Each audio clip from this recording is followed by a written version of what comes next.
Anak-anak, hari ini kita akan belajar pendidikan jasmani, olahraga, dan juga kesehatan ya anak-anak. Nah, materi kita pada hari ini yaitu aktivitas kebugaran jasmani, aspek penting kebugaran jasmani. Kompetensi dasar pada pembelajaran kali ini yaitu 3.5 memahami latihan kebugaran jasmani dan pengukuran tingkat kebugaran jasmani pribadi secara sederhana. Contohnya, menghitung denyut nadi, menghitung kemampuan melakukan push up, menghitung kelenturan tungkai. 4.5 mempraktekkan latihan kebugaran jasmani dan pengukuran tingkat kebugaran jasmani pribadi secara sederhana. Contohnya menghitung denyut nadi, menghitung kemampuan melakukan push up, dan menghitung kelenturan tungkai.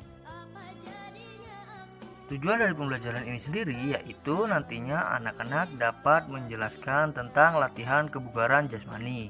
Melalui pengamatan, siswa dapat mempraktekkan latihan kebugaran jasmani. Apakah anak-anak tahu apa itu kebugaran jasmani?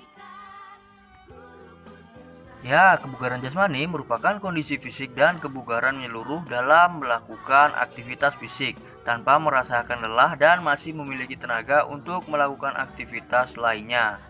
Kebugaran jasmani dapat dilihat melalui serangkaian latihan fisik.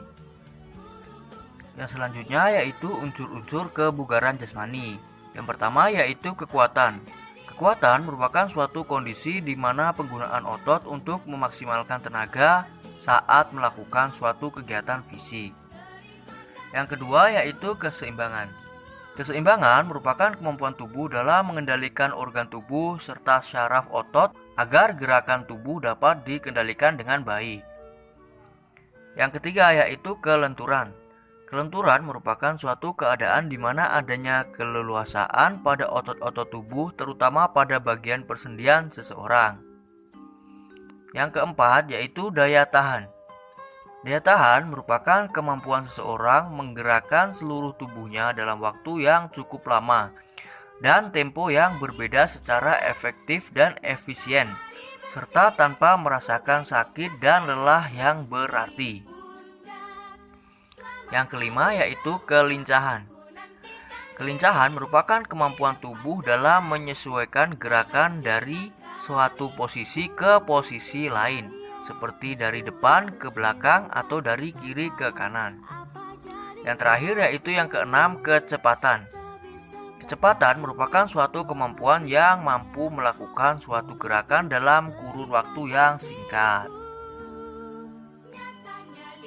Selanjutnya yaitu faktor-faktor yang mempengaruhi kebugaran jasmani. Apa sajakah faktor-faktor yang mempengaruhi kebugaran jasmani?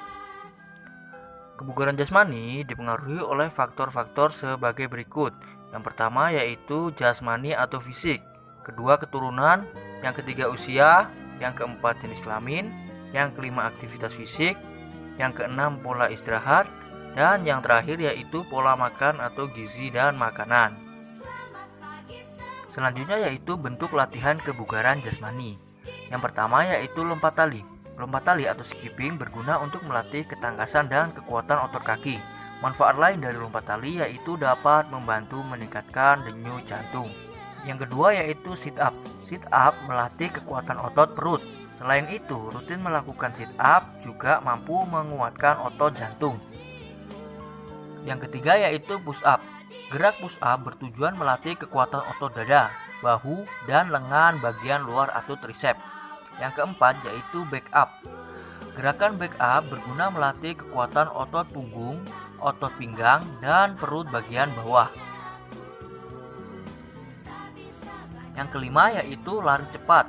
Lari cepat atau sprint dilakukan dalam jarak pendek. Dalam lari cepat, atlet berlari secepat-cepatnya menempuh jarak tertentu. Yang terakhir yaitu lari bolak-balik. Lari bolak-balik ini bertujuan untuk mengukur kelincahan. Selanjutnya yaitu pengukuran tingkat kebugaran jasmani. Pengukuran kebugaran jasmani merupakan suatu kegiatan yang dilakukan dengan tujuan mengukur sejauh mana kemampuan kebugaran jasmani dan mengetahui tingkat kebugaran jasmaninya atau serangkaian pengukuran kondisi fisik. Menghitung denyut nadi.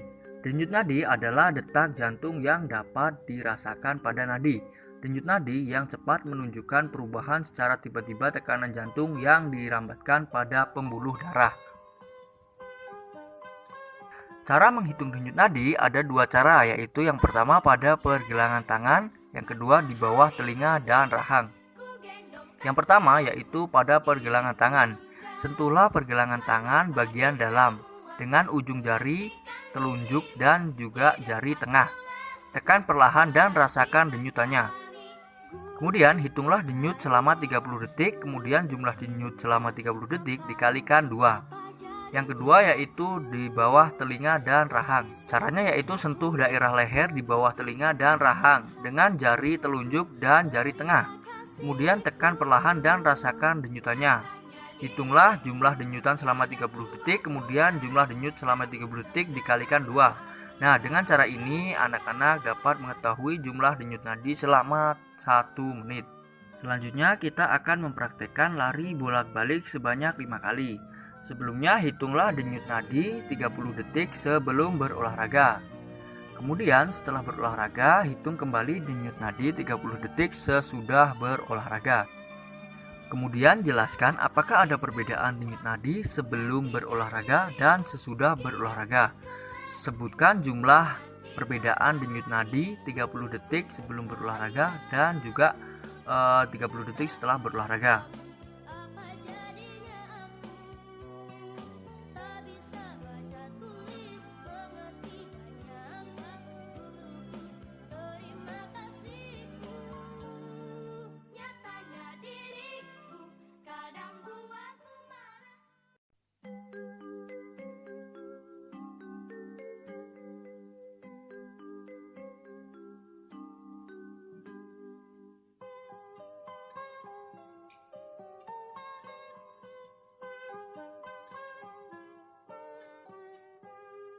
Pagiku cerahku, matahari bersinar, ku gendong tas merahku di pundak.